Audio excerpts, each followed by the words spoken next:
ಎಲ್ಲರೂ ಡ್ರಾಯಿಂಗ್ ಮಾಡ್ತಾರೆ ಅಂತ ನನಗೂ ಇಂಟ್ರೆಸ್ಟ್ ಬಂದು ನಾನು ಡೈರೆಕ್ಟ್ ಕಾಂಪಿಟೇಷನ್ಗೆ ಸೇರಿದ್ದು. ಪ್ರೈಸ್ ಬರಲಿಲ್ಲ, ಬಟ್ ಇಂಟ್ರೆಸ್ಟ್ ಜಾಸ್ತಿ ಆಗ್ತಾನೆ ಹೋಯಿತು. ಟೋಟಲ್ ಒಂದು 14 ವರ್ಷ ಆಯಿತು ಈ ಜರ್ನಿ ಶುರು ಮಾಡಿ.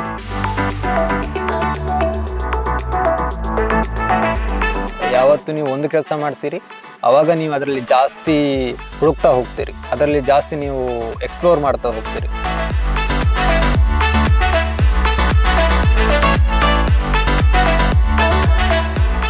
ಒಂದು ಇನ್ಸ್ಟಿಟ್ಯೂಷನ್ಗೆ ಹೋಗಿ ಕಲಿಯುವುದಕ್ಕೂ ಕೆಲಸದ ಅಡಿಯಲ್ಲಿ ಕಲಿಯುವುದಕ್ಕೂ ತುಂಬ ಡಿಫ್ರೆನ್ಸಸ್ ಇದೆ. ನಿಮಗೆ ಟೆಕ್ನಿಕಲಿ ತುಂಬ ಹೆಲ್ಪ್ ಆಗ್ತದೆ, ಯಾವ್ಯಾವ ರೀತಿ ಟೆಕ್ನಿಕ್ಸ್ ಇದೆ, ಯಾವ ರೀತಿ ಮಾಡಬೇಕು ಕೆಲಸ, ಸೊ ವೆದರ್ ಸಪೋರ್ಟ್ ಹೇಗಿದೆ, ಸೊ ಇದನ್ನೆಲ್ಲ ತುಂಬ ಕಲೀಲಿಕ್ಕೆ ಸಿಗ್ತದೆ. 14 ವರ್ಷದಿಂದ ವರ್ಕ್ ಮಾಡ್ತಾ ಇದ್ದೇನೆ, ಬಟ್ ರೆಕಗ್ನೈಸ್ ಆಗಲಿಲ್ಲ ಅನ್ನೋದೊಂದು ಬೇಜಾರಿತ್ತು ನನಗೆ. ಎಕ್ಸಿಬಿಷನ್ ಮಾಡ್ತೇನೆ ನಾನು, ಎವ್ರಿ ಕಾಲೇಜಿಗೆ ಹೋಗಿ ಎಕ್ಸಿಬಿಷನ್ ಕೊಡ್ತೇನೆ ನಾನು ಅಂತ.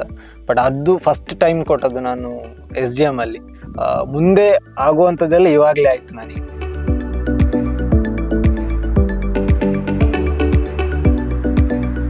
ಗುರು ಎಲ್ಲರೂ ಸರ್, ನೇಚರಿಂದ ಹಿಡಿದು ಇವಾಗ ಕೆಲಸ ಮಾಡ್ತಿರೋದ್ರಿಂದ ಹಿಡಿದು ಎಲ್ಲರೂ ಗುರು. ಈತ ಬಹಳ ವಿಶೇಷವಂತ ಒಂದು ಆರ್ಟಿಸ್ಟ್. ಯಾಕೆಂತಂದರೆ ಈತ ಮಾಡುವಂಥದ್ದು ಪೆನ್ಸಿಲ್ ಆರ್ಟ್ನಲ್ಲಿ ಏನೋ ವಿಭಿನ್ನವಾದ್ದನ್ನು ಮಾಡಬೇಕು ಅಂತ ಹೊರಟಂಥ ಒಬ್ಬ ಕಲಾವಿದ. ಅದರ ಜೊತೆಗೆ ಸೆಕೆಂಡ್ PUCಯಲ್ಲಿ ವಿದ್ಯಾಭ್ಯಾಸವನ್ನು ಮೊಟಕುಗೊಳಿಸಿ ಆರ್ಟಿನ ಬಗ್ಗೆ ಹೆಚ್ಚಿನ ಫೋಕಸ್ ಮಾಡ್ತಾರೆ.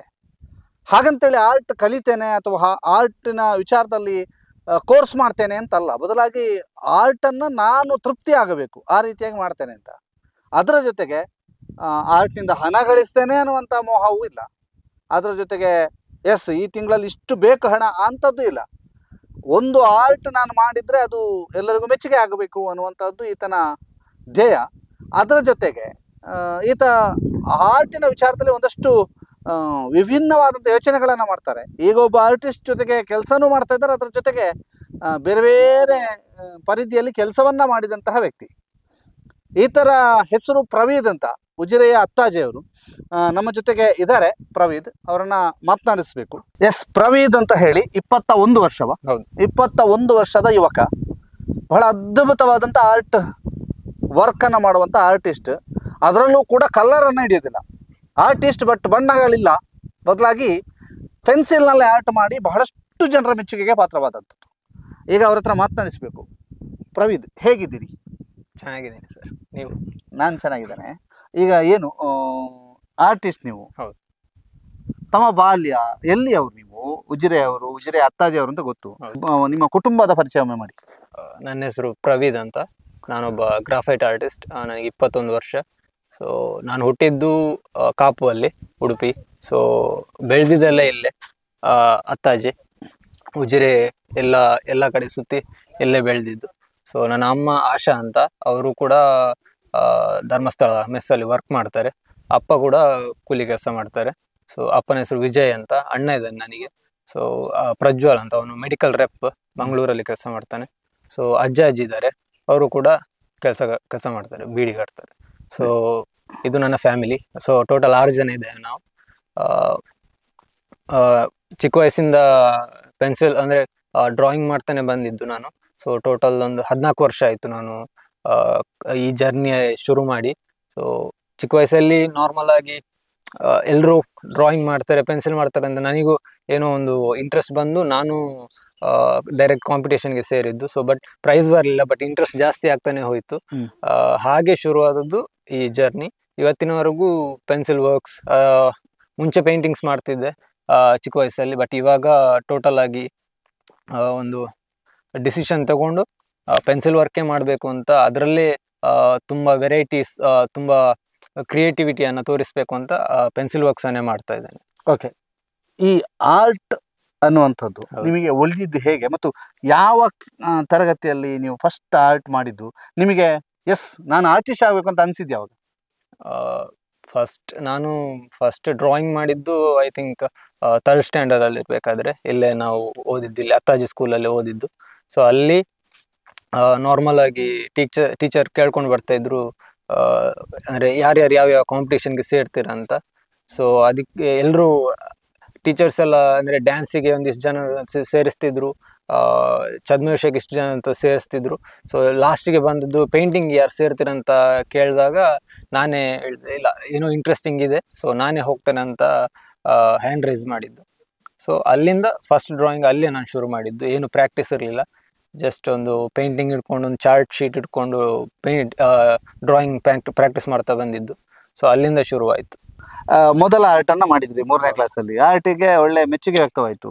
ಆ ನಂತರ ನೀವು ಮತ್ತೆ ಆರ್ಟ್ ಅಲ್ಲಿ ಮುಂದುವರೆದ್ರಿ.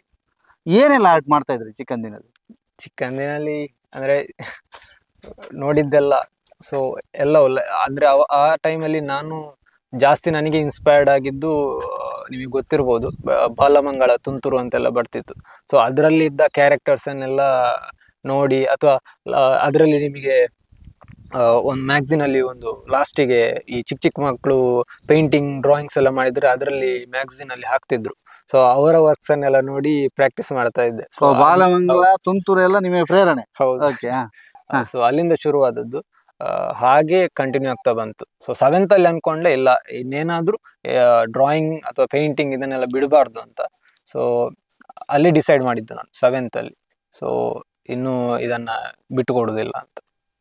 ಕಲೆ ಚಿತ್ರಕಲೆ ಮಾತ್ರವಾ ಅಥವಾ ನಾಟಕ, ಡ್ಯಾನ್ಸ್ ಇತ್ಯಾದಿಗಳಿದೆಯಾ? ಇಲ್ಲ ಸರ್, ಅಂದ್ರೆ ನನಗೆ ಅನ್ಸಿದ್ದೊಂದೇ, ಯಾವತ್ತು ನೀವು ಒಂದು ಕೆಲಸ ಮಾಡ್ತೀರಿ ಅವಾಗ ನೀವು ಅದರಲ್ಲಿ ಜಾಸ್ತಿ ಹುಡುಕ್ತಾ ಹೋಗ್ತೀರಿ, ಅದರಲ್ಲಿ ಜಾಸ್ತಿ ನೀವು ಎಕ್ಸ್ಪ್ಲೋರ್ ಮಾಡ್ತಾ ಹೋಗ್ತೀರಿ.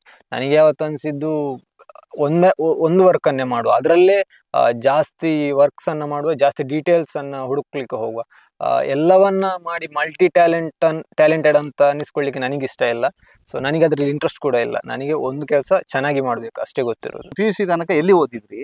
PUC ನಂತರ ಯಾಕೆ ಬಿಟ್ಟದ್? ಯಾಕೆ ಎಜುಕೇಶನ್ ಯಾಕೆ ಡಿಸ್ಕಂಟಿನ್ಯೂ ಮಾಡಿದ್ರಿ? PUC ನಾನು ಕಂಪ್ಲೀಟ್ ಮಾಡಿದ್ದು ಗುರುದೇವ ಕಾಲೇಜಲ್ಲಿ ಬೆಳ್ತಂಗಡಿಯಲ್ಲಿ. ಸೊ ಅದಾದ್ಮೇಲೆ PUC ತನಕ ಹೋದದ್ದೇ ನಾನು ಎಲ್ರು ಹೋಗ್ತಾರಂತ. ನಾನೇನು ಕಲಿತಿದ್ದೇನೆ, ನಾನು ರ್ಯಾಂಕ್ ಸ್ಟೂಡೆಂಟ್ ಅಂತ ಏನು ಹೋಗ್ತಾರೆ ಅಂತ ಹೋದ್ದು ಇಲ್ಲ. ನಾನು ಲಾಸ್ಟ್ ಬೆಂಚ್ ನಾನು ಕೂಡ. ಸೊ ಎಲ್ರು ಹೋಗ್ತಾರಂತ ಹೋದೆ, ಬಟ್ ಅಲ್ಲಿ ಏನಾಯ್ತು ಎಲ್ಲ ಜಸ್ಟ್ ಪಾಸೆ ನಾನು. ಸೊ ಡಿಸೈಡ್ ಮಾಡಿದ್ದೇನೆಂದ್ರೆ ಸೆಕೆಂಡ್ PU ವರೆಗೂ ಓಕೆ, ಸೆಕೆಂಡ್ PU ಆದ್ಮೇಲೂ ನಿಮಗೆ ಆ ಮೆಚೂರಿಟಿ ಬರ್ಲಿಲ್ಲ ಅಂದ್ರೆ, ಲೈಕ್ ನಿನ್ನ ಡಿಸಿಷನ್ ಅನ್ನ ನೀನು ತಗೊಳ್ಳುವಂತ ಒಂದು ಆ ಒಂದು ಮೆಂಟಾಲಿಟಿ ಬರ್ಲಿಲ್ಲ ಅಂದ್ರೆ ಮುಂದೆ ನಾವು ಡಿಗ್ರಿ ಮಾಡಿದ್ರು ವೇಸ್ಟ್ ಅಂತ ಅನಿಸ್ತು ನನಗೆ. ಸೊ ಅದಕ್ಕೋಸ್ಕರ ನಾನು ಡಿಗ್ರಿ ಅಥವಾ ಯಾವ್ದು ಡಿಪ್ಲೊಮಾ ಅದೆಲ್ಲ ಏನು ಮಾಡಲಿಲ್ಲ. ನನಗೆ ಇಂಟ್ರೆಸ್ಟ್ ಇದ್ದಿದ್ದು ಆರ್ಟ್ ಅಲ್ಲಿ. ಸೊ ಆರ್ಟ್ ಅನ್ನೇ ಕಂಟಿನ್ಯೂ ಮಾಡುವ. ಸೊ ಅಮ್ಮನ ಹತ್ರನೂ ಹೇಳಿದ್ದೆ ನಾನು, ಇದು ನನ್ನ ಡಿಸಿಷನ್. ಸೊ ನಿಮ್ಮ ಇದರಲ್ಲಿ ಏನೋ ತಪ್ಪಿಲ್ಲ. ಅವರು ಹೇಳಿದ್ರು ನನಗೆ, ಮತ್ತೆ ನನ್ನ ದೂರಬಾರ್ದು ನೀನು ಅಂತ. ಸೊ ಅದಕ್ಕೆ ನಾನೇ ಡಿಸೈಡ್ ಮಾಡಿದ್ದು. ಸೊ ನಾನೇ ಡಿಸ್ಕಂಟಿನ್ಯೂ ಮಾಡಿದೆ. ಸೆಕೆಂಡ್ PU ಕಂಪ್ಲೀಟ್ ಮಾಡಿ ಪಾಸ್ ಔಟ್ ಆಗಿ ದೆನ್ ನಾನು ಎಲ್ಲಿಗೂ ಹೋಗ್ಲಿಲ್ಲ. ಈಗ ಅಮ್ಮನನ್ನ ದೂರುದಿಲ್ಲ ಅಂತ ಹೇಳಿದ್ರಿ, ಅಮ್ಮ ಹೇಳಿಲ್ಲ, ಒತ್ತಾಯ ಮಾಡಿದ್ರು ಮಾಡಿ ಎಜುಕೇಶನ್ ಅಂತ? ಇವತ್ತಿಗೂ ಮಾಡ್ತಾರೆ, ಇಲ್ಲ ಅಂತಲ್ಲ. ಬಟ್ ಅಂದ್ರೆ ಒಂದು ರೀತಿಯಲ್ಲಿ ನೋಡ್ಬೇಕಾದ್ರೆ ನನಗೆ ಆ ವಿಷಯದಲ್ಲಿ ಕ್ಲಾರಿಟಿ ಇದೆ. ಸೊ ಇನ್ನೇನು ಮಾಡಿದ್ರು ಅಂದ್ರೆ ಅಷ್ಟೊಂದು ನಾನು ಕಲಿಯೋದ್ರಲ್ಲಿ ಇಂಟ್ರೆಸ್ಟ್ ಇರ್ಲಿಲ್ಲ, ಬಟ್ ಇದ್ರಲ್ಲಿದೆ. ಸೊ ಕಲೆಯಲ್ಲಿದೆ, ಅದನ್ನೇ ಕಂಟಿನ್ಯೂ ಮಾಡ್ತಾ ಹೋಗ್ತಾನೆ ಅಂತ ಹೇಳಿದ್ದೆ. ಸೊ ಅದರಲ್ಲಿ ಅವರಿಗೂ ಖುಷಿ ಇದೆ ಇವಾಗ. ಈಗ ಕಲೆಯಲ್ಲಿ ನೀವು ಏನಾದ್ರು ಡಿಪ್ಲೊಮನೋ ಅಥವಾ ಇನ್ನೇನಾದ್ರು ವ್ಯಾಸಂಗ ಮಾಡ್ಬೋದಿತ್ತಲ್ಲ?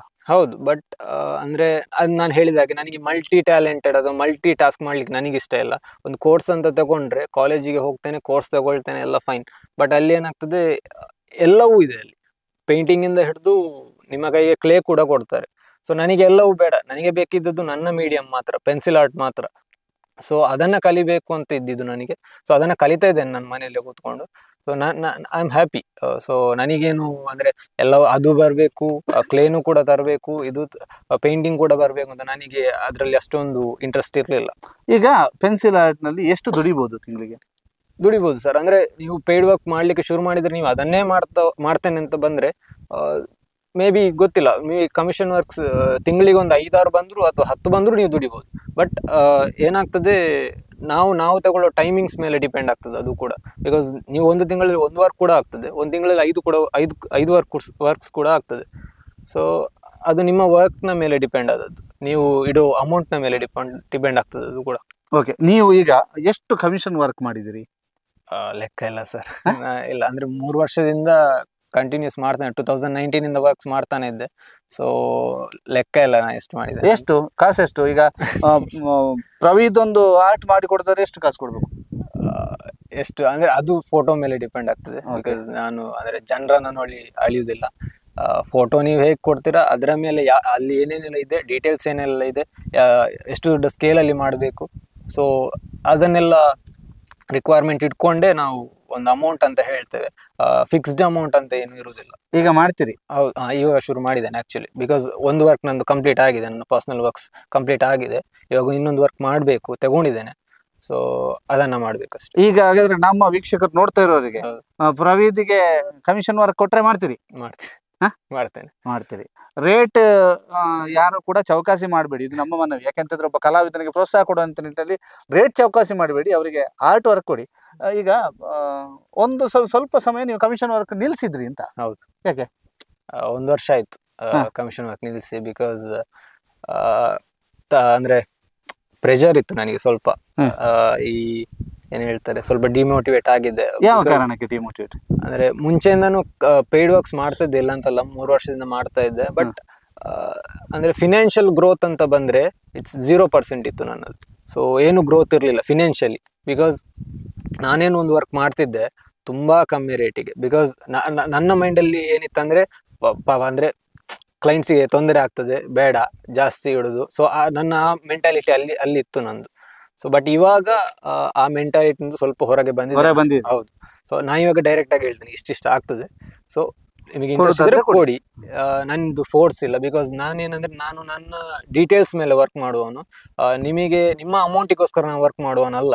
ಸೊ ನಿಮ್ಮ ಡೀಟೇಲ್ಸ್ ಇಷ್ಟೆಲ್ಲ ಇದೆ, ವರ್ಕ್ಸ್ ಎಲ್ಲ ಇಷ್ಟೆಲ್ಲ ಇದೆ, ಅದಕ್ಕೋಸ್ಕರ ಅದಷ್ಟು ಆಗ್ತದೆ ಅಂತ ಹೇಳಿ ಮಾಡ್ತೇನೆ ಅಷ್ಟೇ. ಬಿಟ್ರೆ ಫೋರ್ಸ್ಫುಲ್ಲಿ ಯಾರಿಗೂ ಹೇಳುದಿಲ್ಲ. ಸೊ ಇಷ್ಟ ಇದ್ರೆ ಮಾಡಿಸ್ಬೋದು ಹಾಗೆ. ಓಕೆ, ನೋಡಿ, ಈಗ ಮುಂಚೆ ಅವ್ರು ನಿಲ್ಸಿದ್ರು, ಈಗ ಮತ್ತೆ ಮಾಡ್ತಾ ಇದ್ದಾರೆ. ಆದ್ರಿಂದ ಅವರು ಫುಲ್ ಇನ್ ಡಿಟೇಲ್ ಆಗಿ ವರ್ಕ್ ಮಾಡಬೇಕು. ಮತ್ತು ಒಬ್ಬ ಕಲಾವಿದ ಹಾಗೆ ಒಂದು ಆರ್ಟ್ ವರ್ಕಿಗೆ ಎಷ್ಟು ದಿನ ಬೇಕಾದಿತ್ತು? ಅದು ಕೂಡ ಫೋಟೋ ಮೇಲೆ ಡಿಪೆಂಡ್ ಆಗ್ತದೆ. ಇವಾಗ ನಾರ್ಮಲ್ ಪೋರ್ಟ್ರೇಟ್ಸ್ ಅಂದ್ರೆ ನನಗೆ ಮಿನಿಮಮ್ ಅಂದ್ರೂ A4 ಸೈಜ್ ಪೋರ್ಟ್ರೇಟ್ ವರ್ಕ್ ಅಂದ್ರೆ ಮಿನಿಮಮ್ ಅಂದ್ರೂ ಒಂದು 4 ದಿನ ಬೇಕು.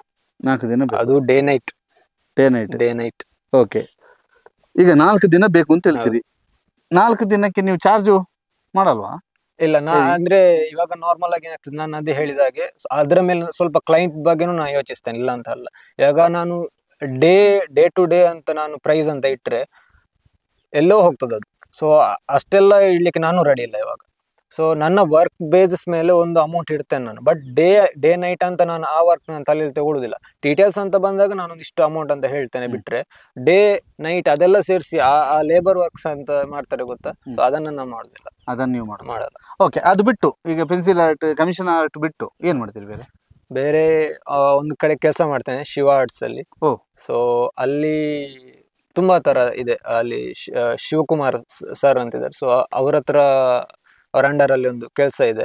ಸೊ ಅಲ್ಲೂ ಕೂಡ ಅಷ್ಟೇ, ನಾವು ಚೌತಿ ಅಂತ ಬಂದಾಗ ಗಣಪತಿ ಮಾಡ್ತೇವೆ. ಸೊ ಥರ್ಮೋಕೋಲ್ಸ್ ಆ ವರ್ಕ್ ಕೂಡ ಇದೆ, ಸಿಮೆಂಟ್ ವರ್ಕ್ ಕೂಡ ಇದೆ. ಸೊ ಈ ತರ ಬೇರೆ ಬೇರೆ ತುಂಬಾ varieties of works. So same works ಅಂತ ಇಲ್ಲ. ಸೊ ನಮಗೆ ತುಂಬಾ ಕಲೀಲಿಕ್ಕೆ ತುಂಬಾ ಸಿಗ್ತದೆ. ಸೊ ಅವರ ಅಂಡರ್ ಅಲ್ಲಿ ಸ್ವಲ್ಪ ಕೆಲಸ ಮಾಡ್ತಿದ್ದೀರಿ. ಪೆನ್ಸಿಲ್ ಆರ್ಟ್ ಅನ್ನ ಬಿಟ್ಟು ಒಂದಷ್ಟು ವರ್ಕ್ ಮಾಡ್ತೀರಿ? ಹೌದು. Clay work? ಹೌದು. ಹೇಗೆ ಆಗ್ತಿದೆ ಆ ವರ್ಕ್ಗಳು?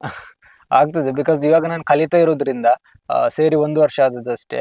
ಸೊ ಅದ್ರ ಬಗ್ಗೆ ಕಲೀಲಿಕ್ಕೂ ತುಂಬಾ ಇದೆ. ನಮಗೆ ಅಂದ್ರೆ ತುಂಬಾ ಒಳ್ಳೆ ಕಲಿಕೆ ಅದು ಕೂಡ. ಇವಾಗ ನಾನು ಹೇಳಿದ ಹಾಗೆ ಒಂದು ಇನ್ಸ್ಟಿಟ್ಯೂಷನ್ಗೆ ಹೋಗಿ ಕಲಿಯುವುದಕ್ಕೂ ಇಲ್ಲಿ ಕೆಲಸದ ಅಡಿಯಲ್ಲಿ ಒಂದು ಕಲಿಯುವುದಕ್ಕೂ ತುಂಬಾ ಡಿಫ್ರೆನ್ಸಸ್ ಇದೆ. ಸೊ ನಿಮಗೆ ಟೆಕ್ನಿಕಲಿ ತುಂಬಾ ಹೆಲ್ಪ್ ಆಗ್ತದೆ. ಯಾವ ರೀತಿ ಟೆಕ್ನಿಕ್ಸ್ ಇದೆ, ಯಾವ ರೀತಿ ಮಾಡಬೇಕು ಕೆಲಸ, ಸೊ ವೆದರ್ ಸಪೋರ್ಟ್ ಹೇಗಿದೆ, ಸೊ ಇದನ್ನೆಲ್ಲ ತುಂಬಾ ಕಲೀಲಿಕ್ಕೆ ಸಿಗ್ತದೆ ನಮಗೆ.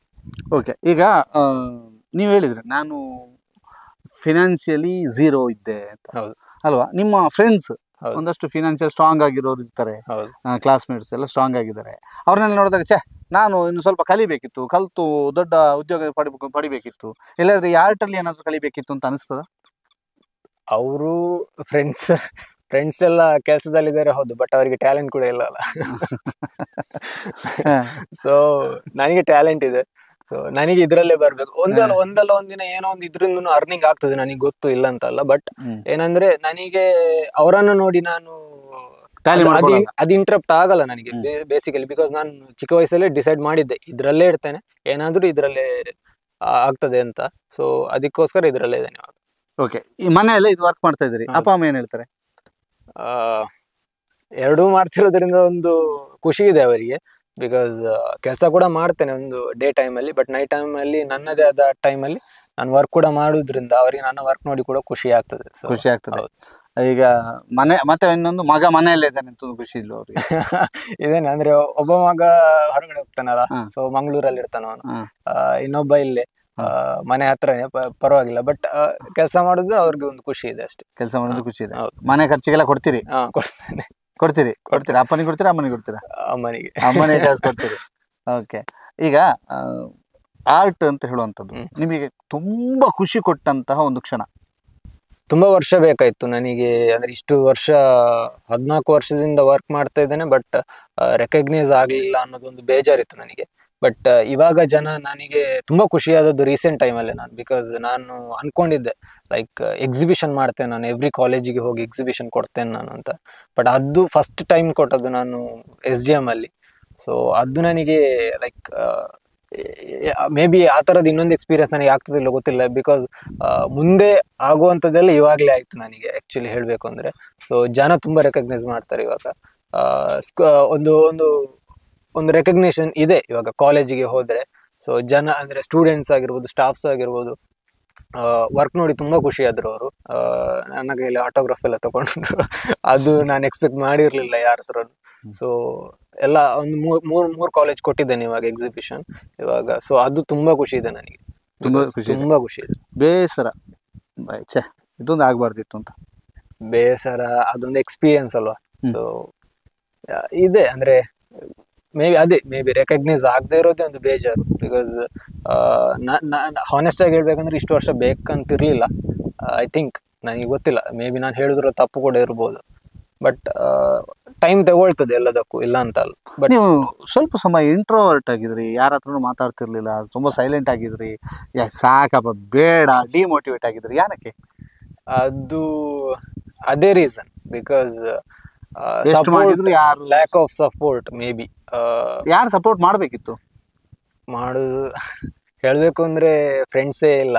ಸೊ ಫ್ರೆಂಡ್ಸ್ ಸ್ವಲ್ಪ ಅಂದ್ರೆ ನಾವು ಮಾಡಿದ ವರ್ಕ್ ಅನ್ನು ಸ್ವಲ್ಪ ಅವರು ಒಂದು 4 ಜನಕ್ಕೆ ಹೇಳಿದ್ರೆ ನಮಿಗೂ ಸ್ವಲ್ಪ ಖುಷಿ ಆಗ್ತದೆ. ಬಟ್ ಫ್ರೆಂಡ್ಸ್ ನೋಡಿ ಇನ್ನೊಮ್ಮೆ ನೋಡ್ಲಿಕ್ಕೆ ಅದೇ ಸ್ವಲ್ಪ ಬೇಜಾರು. ಅಂದ್ರೆ ನಮಗೇನಂದ್ರೆ ಗೊತ್ತು ನಮಗೆ ಆಸ್ ಅ ಆರ್ಟಿಸ್ಟ್ ಆಗಿ. ಸೊ ಹಾನೆಸ್ಟ್ ಆಗಿ ಹೇಳ್ಬೇಕು ಅಂದ್ರೆ ನಮಗೆ ಗೊತ್ತು ನಮ್ಮ ವರ್ಕ್ ಎಲ್ಲಿವರೆಗೆ ಇದೆ, ಯಾವ ಯಾವ ಯಾವ ಸ್ಟೆಪ್ ಅಲ್ಲಿ ಇದೆ ಇವಾಗ ಅಂತ ಗೊತ್ತು. ಜನ ಇದನ್ನ ನೋಡಿದಾರ ಇಲ್ವೋ ಅದು ಗೊತ್ತು ನಮಗೆ. ಸೊ ಒಂದು ಹೊಸ್ತನದೇನೋ ನೋಡಿದ್ರೆ ಅದನ್ನ 4 ಜನಕ್ಕೆ ಹೇಳಲಿಕ್ಕೆ ಯಾಕೆ ಹೆದರುದು, ನನಗೆ ಅದು ಗೊತ್ತಾಗ್ತಾ ಇಲ್ಲ. ಸೊ ಇವತ್ತಿಗೂ ನನ್ನ ಹತ್ರ ಆ ಕ್ವಶನ್ ಇದೆ ತುಂಬಾ ಜನರ ಹತ್ರ. ಸೊ ಅದನ್ನ ಮಾಡಬೇಡಿ. ಆರ್ಟಿಸ್ಟ್ ಅಂತ ಯಾರಾದಿದ್ರೆ ನೀವೇನಾದ್ರೂ ಯೂನಿಕ್ನೆಸ್ ಅನ್ನ ನೋಡಿದ್ರೆ ಪ್ಲೀಸ್ ಅದನ್ನ ಶೇರ್ ಮಾಡಿ ಅಷ್ಟೇ. ಈಗ ನಾವು ಬಂದು ನಿಮ್ಮನ್ನ ಗುರುತಿಸಿ ಮಾತಾಡಿದಾಗ ಹೌದು ಹೌದು ಅಲ್ವಾ? ಹೌದು. 2 ಮಾತು ಕೇಳಿದ್ದೆ ನಿಮಗೆ, ಕಷ್ಟ ದಿನಗಳು ಅಥವಾ ಬೇಸರ ದಿನಗಳು ಅಂತ. ಈಗ ಫೈನಾನ್ಷಿಯಲಿ ಹೇಗಿದ್ರಿ Praveen? Financially like paid works ಇಂದ ಇವಾಗ ಸ್ಟಾರ್ಟ್ ಮಾಡಿರೋದ್ರಿಂದ ಅಷ್ಟೇನು ಸೇಮ್ ಇವಾಗ. ಬಟ್ ಪಾರ್ಟ್ ಆಫ್ ದಟ್ ಇವಾಗ ಒಂದು ಕಡೆ ಕೆಲಸ ಮಾಡ್ತಿರೋದ್ರಿಂದ ಇಟ್ಸ್ ಫೈನ್ ಅಂತ ಹೇಳ್ಬೋದು. ಗುರು ಯಾರು? ಗುರು ಎಲ್ರು ಸರ್. ಲೈಕ್ ನೇಚರ್ ಇಂದ ಹಿಡಿದು ಇವಾಗ ಕೆಲಸ ಮಾಡ್ತಿರೋದ್ರಿಂದ ಹಿಡಿದು ಎಲ್ರು ಗುರುವೆ. ಎಲ್ರು ಗುರುವೆ ಅಂದ್ರೆ ಒರಿಜಿನಲ್ ಇಂಥವ್ರೊಬ್ರು ಗುರು ಅಂತಿಲ್ಲ? ಯಾರು ಹೇಳುದು ಅಂದ್ರೆ ಎಲ್ರು ಪಾಠ ಕಲಿಸಿದ್ದಾರೆ. ಎಲ್ಲರೂ ಪಾಠ ಹೌದು. ಯಾರನ್ನಂತ ಹೇಳುದು? ಈಗ ಇನ್ಸ್ಪಿರೇಷನ್ ಒಬ್ಬ ಆರ್ಟಿಸ್ಟ್, ನಾನು ಇಂಥ ಆರ್ಟಿಸ್ಟ್ ತರ ಆಗ್ಬೇಕು ಅಂತ ಅನ್ಸಿದ್ರೆ ಯಾರು? ಲೈಕ್ ಪೆನ್ಸಿಲ್ ವರ್ಕ್ಸ್ ಅಲ್ಲಿ, ನಿಮ್ಮ ವರ್ಕ್ ಅಲ್ಲಿ. ಬಟ್ ಆರ್ಟಿಸ್ಟ್ ಯಾವ್ದಾದ್ರು ಪರವಾಗಿಲ್ಲ. ಓಕೆ. ಒಬ್ರು ಇದಾರೆ ಆರ್ಟಿಸ್ಟ್ ಲೈಕ್ ಜೋನೋ ಡ್ರೈ ಅಂತ, ಇಲ್ಲಿಯವರಲ್ಲ ಬಟ್ ಬೇರೆ ಕಂಟ್ರಿ ಅವರು. ಏನ್ ಮಾಡ್ತಾರ ಅವರು ಕೂಡ pencil artist. So is amazing ಅಂತ ಹೇಳ್ಬೋದು. ಬಿಕಾಸ್ ಅವರು ಕೂಡ ಕಂಟೆಂಪ್ರರಿ ಆರ್ಟ್ ಮಾಡ್ತಾರೆ. ಬಿಕಾಸ್ ಏನಂದ್ರೆ ಲೈಕ್ ವಿಜುವಲೈಸ್ ಮಾಡ್ಕೊಂಡು the same process same. So visualise ಮಾಡ್ಕೊಂಡು ದೆನ್ ಫೋಟೋ ಶೂಟ್ ಆಗಿ ಅದೊಂದು ದೊಡ್ಡ ಪ್ರೋಸೆಸ್ ಇದೆ. ಸೊ ಅದಾಗಿ ಅದನ್ನ ಡ್ರಾಯಿಂಗ್ ಮಾಡ್ತಾರೆ. ಸೊ ಅಲ್ಲಿ ಸುಮಾರಷ್ಟು ಕೆಲಸಗಳಿದೆ. ಅವರು ಕೂಡ ಸೇಮ್ ಪೆನ್ಸಿಲ್ ವರ್ಕ್ಸೇ ಮಾಡೋದು. ಚಾರ್ಕೋಲ್ ಕೂಡ ಯೂಸ್ ಮಾಡ್ತಾರೆ ಅವರು. ಸೊ ಅವರ ವರ್ಕ್ಸ್ ಎಲ್ಲ ತುಂಬಾ ಚೆನ್ನಾಗಿದೆ. ಸೊ ನೋಡ್ಲಿಕ್ಕೆ ತುಂಬಾ ಖುಷಿ ಆಗ್ತದೆ. ಸೊ ಅವ್ರ ತರ ಆಗದಿದ್ರು ಅಟ್ಲೀಸ್ಟ್ ಸೊ ಅದೊಂದು ಡ್ರೀಮ್ ಇದೆ. ಬಿಕಾಸ್ ರೆಕಗ್ನೈಸ್ ಆದ್ರೆ ಎಲ್ಲವೂ ನಡೀತದೆ. ಬಿಕಾಸ್ ನಮಿಗೂ ಕೂಡ ಥಿಂಕಿಂಗ್ ಅನ್ನೋದು ಇಟ್ಸ್ ಲೈಕ್ ಲಿಮಿಟ್ಲೆಸ್ ಅದು. ಸೊ ಏನನ್ನು ಥಿಂಕ್ ಮಾಡ್ಬೋದು, ಏನನ್ನು ಕ್ರಿಯೇಟ್ ಮಾಡ್ಬೋದು. ಸೊ ಆ ತರ ಮಾಡ್ಬೇಕು, ಆ ಗೋಲ್ ಇದೆ ನನ್ನ ಹತ್ರ. ಆ ಗೋಲ್ ಇದೆ. ಈ ಪೆನ್ಸಿಲ್ ಆರ್ಟ್ ಇದೆಯಲ್ಲ, ನೀವು ಅದಕ್ಕೆ ಇನ್ನೊಂದೇನೋ ಹೆಸರು ಹೇಳಿದ್ರಿ, ಅದೇನು ಏನ್ ಆರ್ಟ್ ಮಾಡ್ತೀರಿ ಅಂತ ಹೇಳಿದ್ ನೀವು? Graphite works. ಗ್ರಾಫೈಟ್ ವರ್ಕ್ ಅಂದ್ರೆ ಏನು? ಗ್ರಾಫೈಟ್ ಅಂದ್ರೆ ಪೆನ್ಸಿಲ್ಗೆ ಗ್ರಾಫೈಟ್ ಪಿಗ್ಮೆಂಟ್ ಅದು. ಸೊ ಲೈಕ್ ಪೆನ್ಸಿಲ್ ನ ನೀವು ಏನ್ ಹೇಳ್ತೀರಾ, ನಿಬ್ಬು ಏನ್ ಹೇಳ್ತೀರಿ ಗೊತ್ತಾ, ಅದು ಇಟ್ಸ್ ಅ ಗ್ರಾಫೈಟ್. ಅದು ಗ್ರಾಫೈಟ್. ಚಾರ್ಕೋಲ್ ಅಂತ ಏನ್ ಹೇಳ್ತೀರಲ್ಲ, ಅದು ನೀವು ಕೋಲ್, ಅದು ಚಾರ್ಕೋಲ್ ಅದು. ಸೊ ನೀವು ಇದ್ದಿಲ್ಲ ಅಂತ ಏನ್ ಯೂಸ್ ಮಾಡ್ತಿರಲ್ಲ, ಅದು ಚಾರ್ಕೋಲ್ ಅದು. ಸೊ ಅದು ಮ್ಯಾಟ್ ಇರ್ತದೆ, ಸೊ ಅದು ಶೈನ್ ಹೊಡೆಯುವುದಿಲ್ಲ ಅಷ್ಟು. ಬಟ್ ಗ್ರಾಫೈಟ್ ಅಂತ ಏನ್ ಹೇಳ್ತೇವೆ ನೀವು, ಬರೆಯುವ ಪೆನ್ಸಿಲ್ ಅಂತ ಏನ್, ಅದು ಸ್ವಲ್ಪ ಶೈನ್ ಹೊಡಿತದೆ. ಸೊ ಇದಕ್ಕೂ ಇಷ್ಟೇ ಡಿಫರೆನ್ಸ್, ಬೇರೆ ಎರಡರಲ್ಲೂ ವರ್ಕ್ ಮಾಡ್ತೀವಿ. ಚಾರ್ಕೋಲ್ ಮತ್ತು ಗ್ರಾಫೈಟ್ ಎರಡರಲ್ಲೂ ಮಾಡ್ತೀರಿ. ಓಕೆ. ಮನೆಯಲ್ಲಿ ಅಜ್ಜಿ ಏನ್ ಹೇಳ್ತಾರೆ ಅಂತ ಬೇಕು, ಯಾಕಂತಂದ್ರೆ ಎಷ್ಟೊತ್ತಿಗೆ ಹೊಡಿದ್ರು ಒಳಗೆ ಅವನು ಎಂತದೋ ಒಂದು ಬೋರ್ಡ್ ಅಲ್ಲಿ ಗೀಸ್ತಾ ಇರ್ತಾನೆ ಅಂತ ಹೇಳ್ತಾರೆ. ಏನ್ ಹೇಳ್ತಾರೆ ಅಜ್ಜಿ? ಅಜ್ಜಿ ಅಜ್ಜಿ ಪಾಪ, ಅಜ್ಜನೂ ಪಾಪ. ಅವರಿಗೆ ಅಂದ್ರೆ ಅಜ್ಜ ಮುಂಚೆ ಡಿಸೈನ್ ವರ್ಕ್ ಮಾಡ್ತಾ ಇದ್ರು, ಸೊ ಮೇ ಬಿ ಜೀನ್ಸ್ ಇರ್ಬೋದು, ಅಲ್ಲಿಂದ ಬಂದಿದೆ ಸ್ವಲ್ಪ. ಸೊ ಅವ್ರಿಗೆ ಖುಷಿ ಇರ್ತದೆ, ಅವರಿಗೆ ಏನು ಬೇಜಾರ ಅಂದ್ರೆ ನಮ್ಮ ಮನೇಲಿ ಆರು ಜನ ಇದ್ದೇವೆ, 6ರಲ್ಲಿ ನಾನು ಆರ್ಟಿಸ್ಟ್ ಇರ್ಬೋದು. ಬಟ್ 5 ಜನಕ್ಕೂ ಏನು ಬೇಜಾರಿಲ್ಲ, ನನಗೆ ಇಲ್ಲಿವರೆಗೂ ಯಾರು ಹೇಳಿಲ್ಲ ಇದ್ ಮಾಡ್ಬೇಡ ಅದ್ ಮಾಡ್ಬೇಡ ಅಂತ. ಸೊ ಅವರಿಗೂ ಖುಷಿ ಇದೆ, ತುಂಬಾ ಖುಷಿ ಇದೆ ಅವರಿಗೆ. ಅವರು ಸಪೋರ್ಟ್ ಮಾಡ್ತಾರೆ ನನಗೆ, ಯಾವ್ದು ಫಿನಾನ್ಷಿಯಲ್ ಇರ್ಬೋದು, ಸೊ ಮಾರಲ್ ಇರ್ಬೋದು, ಎಲ್ಲ ಕಡೆಯಿಂದ ಸಪೋರ್ಟ್ ಇದೆ ನನಗೆ. ಮನೇಲಿ ಏನು ಫೋರ್ಸ್ ಇಲ್ಲ. ನಾನು ಕಾಲೇಜ್ ಬಿಡ್ತೇನೆ ಅಂತ ಹೇಳಿದ್ರು, ಎಜುಕೇಶನ್ ಸಾಕು ಅಂತ ಹೇಳಿದ್ರು, ಏನು ಜಾಸ್ತಿ ಏನು ಮಾತಾಡ್ಲಿಕ್ಕೆ ಹೋಗ್ಲಿಲ್ಲ. ಸೊ ಆ ಸಪೋರ್ಟ್ ನನಗೆ ತುಂಬಾ ಇಷ್ಟ. ಓಕೆ. ಈಗ ಇದ್ರ ಜೊತೆಗೆ ಪ್ರವೀದ್ ಗೋಡೆಯಲ್ಲಿ ಕೆಲವು ಪೇಂಟಿಂಗ್ಸ್ ಮಾಡ್ತಾರೆ, ಪೇಂಟಿಂಗ್ ಚಿತ್ರ ಬಿಡಿಸ್ತಾರೆ, ಮನೆಯಲ್ಲಿ ಚಿತ್ರ ಬಿಡಿಸಿದ್ದಾರೆ ಅಂತ. ಹೌದಾ? ಹೌದು. ಏನೆಲ್ಲ ಮಾಡ್ತೀರಿ? ವಾಲ್ ಪೇಂಟಿಂಗ್ ಮಾಡ್ತೇನೆ ನಾನು, ಬಟ್ ಶೀಟ್ ಅಲ್ಲಿ ಪೇಂಟಿಂಗ್ ಮಾಡುದಿಲ್ಲ, ಶೀಟ್ ಕ್ಯಾನ್ವಾಸ್ ಅಲ್ಲಿ. ಸೊ ಅದ್ ನನಗೆ ಬರಲ್ಲ. ಸೊ ಬಟ್ ವಾಲ್ ಪೇಂಟಿಂಗ್ ಮಾಡ್ತೇನೆ ನಾನು. ಸೊ ವಾಲ್ ಪೇಂಟಿಂಗ್ ಅಲ್ಲಿ ನಾನು ಸ್ವಲ್ಪ ಫಸ್ಟ್ ಇಂದ ಮಾಡ್ತಾ ಇದ್ದೆ ಮನೆಯಲ್ಲಿ ಎಲ್ಲ. ಸೊ ಅದೆಲ್ಲ ಅಭ್ಯಾಸ ಇದೆ ಸ್ವಲ್ಪ. ಇದನ್ನೆಲ್ಲ ನೋಡಿದಾಗ ನಾವು ನಿಮ್ಮನ್ನು ಮತ್ತೆ ಮಲ್ಟಿ ಟ್ಯಾಲೆಂಟ್ ಅಂತ ಕರಿಬೇಕಲ್ಲ? ಅಂದ್ರೆ ನನಗೆ ರೆಕಗ್ನೈಸ್ ಆಗ್ಲಿಕ್ಕೆ ಇದ್ರಲ್ಲಿ ಮಾತ್ರ ಇಷ್ಟ, ಸೊ ಅದಕ್ಕೋಸ್ಕರ ಜಾಸ್ತಿ ಮಾಡ್ಲಿಕ್ಕೆ multi talent, but pencil artist ನ ಸ್ಪೆಷಲಿಸ್ಟ್ ಅಂತ ಕರಿಬೇಕು. ಹೌದು. ಹೌದು. ಈಗ ಎಂತ ನೆಕ್ಸ್ಟ್ ನಿಮ್ಮ ಒಂದು ಫ್ಯೂಚರ್ ನ ಥಿಂಕಿಂಗ್ ಅದೇ ಸರ್, ನಮ್ಮ ಥಿಂಕಿಂಗ್ ಅನ್ನ ಡ್ರಾಯಿಂಗ್ ಮೂಲಕ ತೋರಿಸ್ಬೇಕು ಅಂತ. ಸೊ ನನಗೆ ಕೆಲವೊಂದಷ್ಟು ಅಂದ್ರೆ ಮೈಂಡ್ ಅಲ್ಲಿ ಇದೆ. ಸೊ ಅದನ್ನೆಲ್ಲ ಡ್ರಾಯಿಂಗ್ ಮಾಡಬೇಕು, ಅದನ್ನೆಲ್ಲ ಕ್ರಿಯೇಟ್ ಮಾಡಬೇಕು ಅಂತ ಶೀಟಲ್ಲಿ. ಸೊ ಅದರಿಂದ ಜನ ಗುರುತಿಸ್ಬೇಕು ಅಷ್ಟೇ. ನಿಮಗೆ ತುಂಬಾ ಇಷ್ಟವಾದ ರೆಕಗ್ನಿಷನ್, ಇವ್ರದ್ದು ಒಂದು ಮೆಚ್ಚಿಕೊಂಡ್ರು ಅಂತ ಹೇಳುವಾಗ? ಮೆಚ್ಚಿಕೊಂಡ್ರು ಅಂತ ಐ ಥಿಂಕ್ ಜನನೇ ಇರಬೇಕು, ಮೇ ಬಿ ಅವರೇ ಎಲ್ಲ. ಓಕೆ. ಯಾರ್ಯಾರ್ದು ಆರ್ಟ್ ಮಾಡಿದ್ರಿ? ಯಾರ್ಯಾರ ಈಗ ಸೆಲೆಬ್ರಿಟಿಗಳದ್ದು ಆರ್ಟ್ ಎಲ್ಲ ಮಾಡಿದ್ರಿ? ಯಾರ್ಯಾರ್ದು ಮಾಡಿದ್ದೇನೆ? ಸುದೀಪ್ ಅವ್ರದ್ದು ಮಾಡಿದ್ದೇನೆ, ದರ್ಶನ್ ಅವ್ರದ್ದು, ಪೃಥ್ವಿ ಅಂಬರ್ದವ್ರದ್ದು, ಆಮೇಲೆ ಐ ಥಿಂಕ್ ಹಾಲಿವುಡ್ ಅಲ್ಲಿ ಪೀಟರ್ ಡಿಂಕ್ಲೆಚ್ ಅಂತ ಇದ್ದಾರೆ, ಗೇಮ್ ಆಫ್ ಥ್ರೋನ್ಸ್ ಇಂದ ಅವ್ರದ್ದು ಮಾಡಿದ್ದೇನೆ. ಹ್ಯೂಜ್ ಜಾಕ್ ಮ್ಯಾನ್ ಅಂತ ಇದ್ದಾರೆ, ಅವ್ರದ್ದು ಮಾಡಿದ್ದೇನೆ. ಸೊ ಆಮೇಲೆ ಕೋಬಿ ಬ್ರಿಯಾಂಟ್ ಅಂತಿದ್ದಾರೆ, ಬಾಸ್ಕೆಟ್ಬಾಲ್ ಪ್ಲೇಯರ್ ಅವರು, ಸೊ ಅವ್ರದ್ದು ಮಾಡಿದ್ದೇನೆ. ಸೊ ಈ ರೀತಿ. ಓಕೆ. ಒಬ್ರು ಯಾರೋ ಚಿತ್ರನಟ ನಿಮಗೆ ಟ್ವೀಟ್ ಮಾಡ್ತಾರೆ. ಹೌದು. ನೀವು ಅವರಿಗೆ ರೀಟ್ವೀಟ್ ಮಾಡಿದಿರಿ, ನೀವು ಅವರು ನಿಮಗೆ ರೀಟ್ವೀಟ್ ಮಾಡ್ತಾರೆ. ಯಾರು ಅವರು? ರಕ್ಷಿತ್ ಶೆಟ್ಟಿ. ಹೇಳಿ, ಏನ್ ಕತೆ ಅದು? ಸೊ ಅವ್ರದ್ದು ಮೂವಿ ಬಂದಿತ್ತು 777 ಚಾರ್ಲಿ. ಸೊ ಆ ಟೈಮಲ್ಲಿ ಡ್ರಾಯಿಂಗ್ ಒಂದು ಮಾಡಿಕೊಟ್ಟಿದ್ದ ರೀಲ್ ಅಲ್ಲಿ. ಸೊ ಅದನ್ನ ಎಕ್ಸ್ಪೆಕ್ಟ್ ಮಾಡಿರ್ಲಿಲ್ಲ ಅವ್ರು ನೋಡ್ತಾರೆ ಅಂತ, ಬಟ್ ಅವ್ರನ್ನ ಟ್ಯಾಗ್ ಮಾಡಿದ್ದೆ ನಾನು. ಸೊ ಅದಕ್ಕೆ ಟ್ವೀಟ್ ಬಂದಿತ್ತು. ಸೊ ತುಂಬಾ ಇಷ್ಟ ಆಯ್ತು ಅವರಿಗೆ. ಸೊ ದೆನ್ ಹಾಗೆ ರಾಜ್ವಿ ಶೆಟ್ಟಿ ಅವರು ಕೂಡ ಕಮೆಂಟ್ ಮಾಡಿದ್ರು, ಪೃಥ್ವಿ ಅಂಬರ್ ಅವರು ಕೂಡ ಕಮೆಂಟ್ ಮಾಡಿದ್ರು. ಸೊ ಅವರೆಲ್ಲ ಗೊತ್ತಿರಲಿಲ್ಲ ನನಗೆ ಅದೆಲ್ಲ ಆಗ್ತದೆ ಅಂತ, ಬಟ್ ರೆಕಗ್ನಿಷನ್ ಮಾಡಿದ್ರು ನಾನು. ಸೊ ಅದೊಂದು ಖುಷಿ ಇದೆ. ಓಕೆ. ಈಗ ನಮ್ಮ ಊರಿನ ಪ್ರತಿಭೆ ದೇಶ ಮಟ್ಟದಲ್ಲಿ, ವಿಶ್ವ ಮಟ್ಟದಲ್ಲಿ ಬೆಳಗಬೇಕು. ಸೊ ಇದಕ್ಕೆ ಯಾವ ರೀತಿ ತಯಾರಿ ಮಾಡ್ಕೊಂಡಿದ್ದೀರಿ? ತಯಾರಿ ಮೇ ಬಿ ಅದು ಮುಂದೆ ಹೋಗ್ತಾ ಗೊತ್ತಾಗ್ಬೇಕಷ್ಟೇ ನನಗೆ. ಬಿಕಾಸ್ ನನಗೆ ಇವಾಗ 21 ಇಯರ್ಸ್ ಆಗಿರೋದ್ರಿಂದ ಹಿಂದೆ ಮೇ ಬಿ ಮುಂದೆ ಸ್ವಲ್ಪ ಹೋಗ್ತಾ ಇದ್ದಾಗೆ, ಏಜ್ ಆಗ್ತಾ ಹೋದಾಗೆ ನನಗೆ 21 ಇಯರ್ಸ್ ಅಲ್ಲಿ ನಾನೇನ್ ಮಾಡಿದೆ ಅನ್ನೋದು ಬೇಕು. ಲೈಕ್ ನಾನು ಹೇಳ್ಬೇಕು, ಇದ್ ನೋಡಿ ನಾನು 21 ಇಯರ್ಸ್ ಅಲ್ಲಿ ಈ ವರ್ಕ್ ಮಾಡಿದ್ದೇನೆ ಅಂತ. ಸೊ ಆ ರೀತಿದೇನೋ ಮಾಡ್ಬೇಕು. ಅದಕ್ಕೋಸ್ಕರ ಇವಾಗ ಪೇಯ್ಡ್ ವರ್ಕ್ ಸ್ವಲ್ಪ ಕಮ್ಮಿ ಮಾಡ್ತಿದೆ ನಿಮಗೆ ಹೇಳಿದಾಗೆ. ಸೊ ನನ್ನ ರಿಯಲ್ ಟ್ಯಾಲೆಂಟ್ ಅನ್ನ, ರಿಯಲ್ ಕೆಪಬಿಲಿಟಿಯನ್ನ ನಾನು ಇವಾಗ ತೋರಿಸ್ಬೇಕು. ಅದಕ್ಕೋಸ್ಕರ ಎಲ್ಲವನ್ನ ಡ್ರಾಯಿಂಗ್ ಮಾಡ್ತಾ ಇದ್ದೇನೆ ಇವಾಗ, ಸೊ ಅದಕ್ಕೋಸ್ಕರ ಜಾಸ್ತಿ ವರ್ಕ್ ಮಾಡ್ತಾ ಇದ್ದೇನೆ. ಓಕೆ, ಹಣದ ಅತ್ತ ಚಿತ್ತ ಇಲ್ಲ? ಇಲ್ಲ, ಏನಾದ್ರು ಮಾಡ್ಬೇಕಲ್ಲ, ಸೊ ಕಷ್ಟಪಟ್ಟಾದ್ರು. ಕಷ್ಟಪಟ್ಟು ಅದಕ್ಕೆ ದುಡಿತಾ ಇದ್ದೀರಿ? ಹೌದು. ಫಿನಾನ್ಷಿಯಲಿ ಓಕೆ ಈಗ? ಫೈನ್. ಫೈನ್. ಓಕೆ, ಈ 21 ವರ್ಷದ ಹುಡುಗರಿಗೆ ಅಂತ ಹೇಳಿಕೆ ಬಯಸ್ತೀರಿ? ಎಲ್ಲ ನನ್ನ ಏಜ್ ಅವರೇ. ಸೊ ಅಂದ್ರೆ ನಿಮ್ಮ ಟ್ಯಾಲೆಂಟ್ ಅನ್ನು ಯೂಸ್ ಮಾಡ್ಕೊಳ್ಳಿ ಅಷ್ಟೇ, ಬೇರೆ ಜಾಸ್ತಿ ನನಗೂ ಗೊತ್ತಿಲ್ಲ, ನಂದು ಕೂಡ ಚಿಕ್ಕ ವಯಸ್ಸಾಗಿರೋದ್ರಿಂದ ನೀವೇನು ವರ್ಕ್ ಮಾಡ್ತೀರಿ ಆ ವರ್ಕನ್ನು ತುಂಬ ಡೆಡಿಕೇಶನ್ ಇಟ್ಟು, ತುಂಬ ಏನು ಹೇಳ್ತಾರೆ, ತುಂಬ ತುಂಬ ಥಿಂಕ್ ಮಾಡಿ, ಬಿಕಾಸ್ ಸ್ಟಡೀಸ್ ಅಂತಲೇ ಬಂದರೆ ಸ್ಟಡೀಸ್ ಓದಿ ನೀವು ಇಲ್ಲ ಅಂತ ಹೇಳೋದಿಲ್ಲ, ಬಟ್ ಯಾರಿಗೆ ಸ್ವಲ್ಪ ಲೈಕ್ ಫ್ಲ್ಯಾಶ್ ಆಗ್ತಾ ಇದೆ ತಲೆಯಲ್ಲಿ, ಲೈಕ್ ಎಜುಕೇಷನ್ ಅಷ್ಟೊಂದು ಹೋಗ್ತಾ ಇಲ್ಲ, ಒಂದು ಬೇಸಿಕ್ ಎಜುಕೇಷನ್ ಮುಗಿಸಿ ಏನಾದರೂ ನೋಡ್ಕೊಳ್ಳುವಂತ ಇದ್ದರೆ, ಅಂದರೆ ಒಂದು ಕಷ್ಟಕ್ಕೆ ಅಂತ ಬಂದ ಒಂದು ಕೆಲಸ ಮಾಡಿ ಇಲ್ಲ ಅಂತ ಹೇಳೋದಿಲ್ಲ ನಿಮ್ಮ ಒಂದು ಬಿಗಿನಿಂಗ್ ಸ್ಟೇಜಲ್ಲಿ, ಬಟ್ ಟ್ಯಾಲೆಂಟ್ ಯಾವತ್ತೂ ಬಿಡಬೇಡಿ, ಅದೇ ನಿಮ್ಮನ್ನು ಉಳಿಸೋದು ಲಾಸ್ಟಿಗೆ. ಸೊ ಟ್ಯಾಲೆಂಟನ್ನು ಕಾಪಾಡ್ಕೊಳ್ಳಿ ಅಷ್ಟೇ. ಓಕೆ, ಈಗ ಫೇಸ್ಬುಕ್ಕು ಇನ್ಸ್ಟಾದಲ್ಲೆಲ್ಲ ಮೆಸೇಜ್ ಬರ್ಲಿಕ್ಕೆ ಶುರುವಾಗಿದೆಯಂತೆ. ನನಗೆ ಮೆಸೇಜ್ ಉಂಟು, ಯಾರು ಮೆಸೇಜ್ ಜಾಸ್ತಿ ಮಾಡೋದು? ಇದ್ದಾರೆ ಸರ್, ಅಂದರೆ ಎಲ್ಲರೂ ಮಾಡ್ತಾರೆ, ಆರ್ಟ್ ವರ್ಕನ್ನು ಅಪ್ರಿಷಿಯೇಟ್ ಮಾಡ್ತಾರೆ. ಆರ್ಟ್ ವರ್ಕನ್ನು ನಿಮ್ಮನ್ನು? ನನ್ನ ಆರ್ಟಿಸ್ಟ್ ನಾನೇ ಅಲ್ವಾ, ಮಾಡಲೇಬೇಕು. ಖುಷಿ ಆಗುತ್ತೆ? ತುಂಬ ಖುಷಿ ಇದೆ. ಫ್ಯಾನ್ ಫಾಲೋಯಿಂಗ್ ಇದೆಯಾ ಸ್ವಲ್ಪ?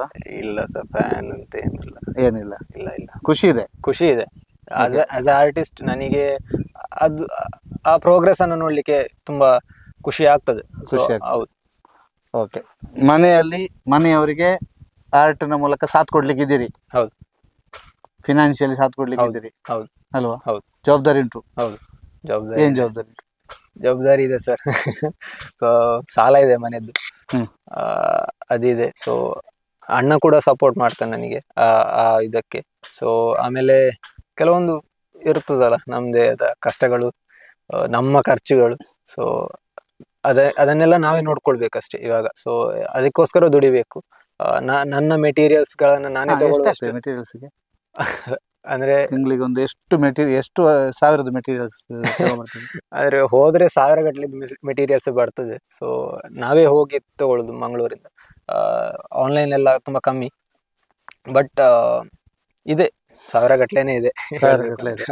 ಓಕೆ ಓಕೆ, ಕಷ್ಟದಲ್ಲಿ ಇದ್ರೂ ಕೂಡ ಕಲೆಯನ್ನ ಪ್ರೀತಿಸ್ತಾ ಇದ್ದಾರೆ. ಕಲೆಯ ಮೂಲಕ ಏನಾದರೂ ಮಾಡಬೇಕು ಅಂತ ಹೊರಟಂತ ಕಲಾವಿದ.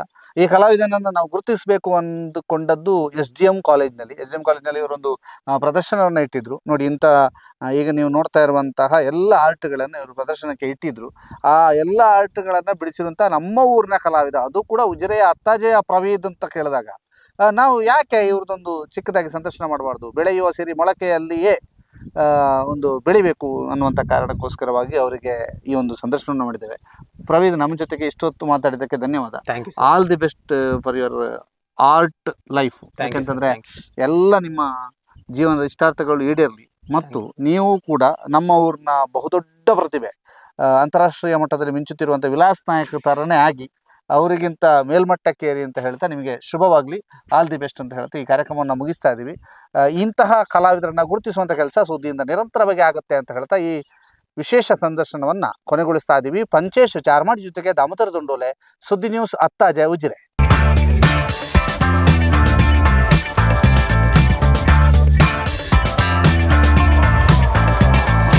ಚೇತನಾಸ್ ಬ್ಯೂಟಿ ಲಾಂಜ್, ನಿಮ್ಮೊಳಗಿನ ಸೌಂದರ್ಯದ ಅನಾವರಣದ ತಾಣ. Aesthetic spa, makeup, hair styling, salon, ಹೀಗೆ ಎಲ್ಲ ಸೌಂದರ್ಯವರ್ಧಕ ಸೇವೆಗಳು ಒಂದೇ ಸೂರಿನಡಿ.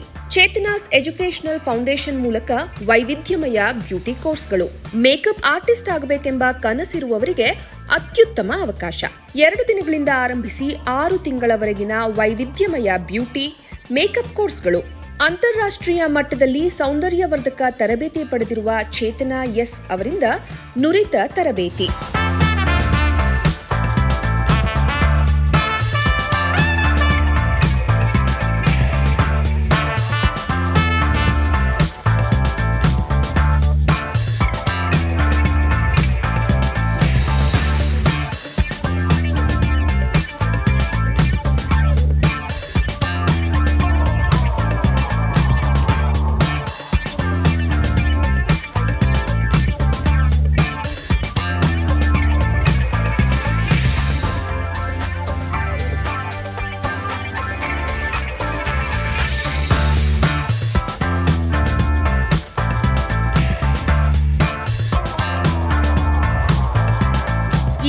ಅದ್ಭುತ ಅವಕಾಶವನ್ನ ಸದುಪಯೋಗಪಡಿಸಿಕೊಳ್ಳಿ.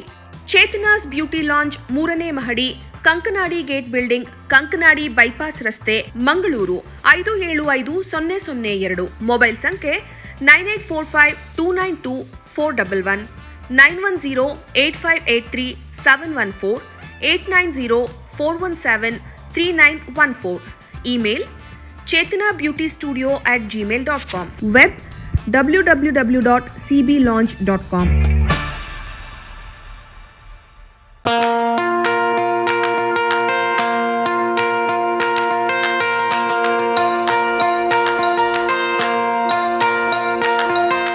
Dr. M.V. Shetty Institutions, Mangaluru.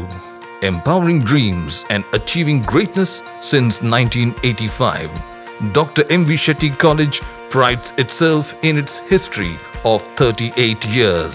It undertook path-breaking initiatives in Indian higher education with the introduction of innovative and modern curricula, insistence on academic discipline, imparting of holistic education, and adoption of global higher education practices with the support of creative and dedicated staff.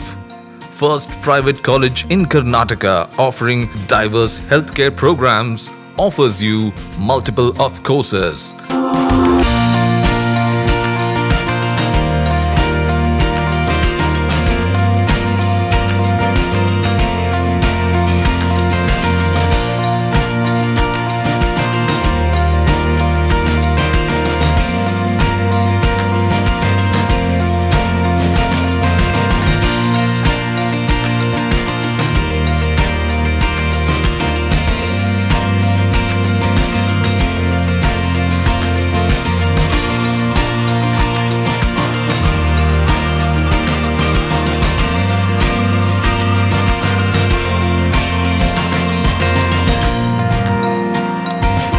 Dr. M.V. Shetty Institutions is a nurturing ground for an individual's holistic development to make effective contribution to the society in a dynamic environment. Dr. M.V. Shetty Institutions, Kavu Road, Vidyanagar, Mangaluru, Karnataka 575013. Contact 0824 248 1048, 0824 248 1096. Website www.mvshettycolleges.edu.in.